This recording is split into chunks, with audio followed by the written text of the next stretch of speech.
Hi, welcome back to my channel, Jacqueline Villanueva.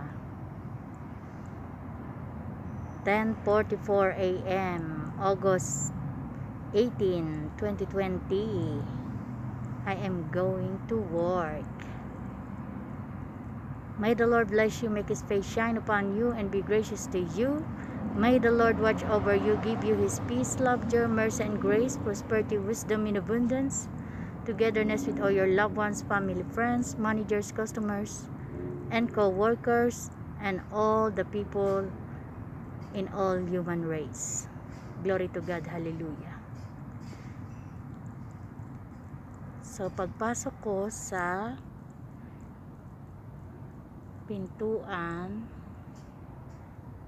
dito, dyan,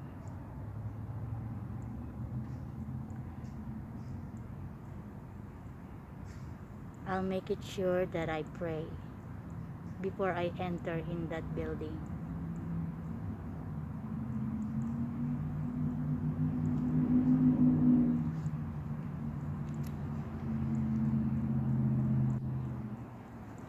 Before I press that button right here, I'm going to show you.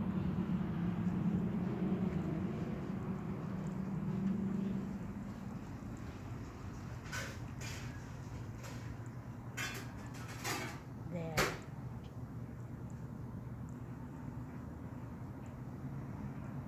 Before I press that button, I'll make it sure I pray. Okay. And my message for today is 2 Thessalonians 16. Now may the Lord of peace Himself give you peace at all times and in every way. The Lord be with you all. Praise the Lord. Glory to God. Hallelujah. That's a message for today. Hope everyone has a good day. And thank you to all my beloved viewers and supporters. I love you all.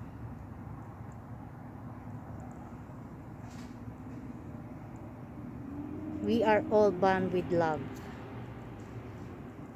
Amen. All right. To God be all the glory and praise. God bless everyone.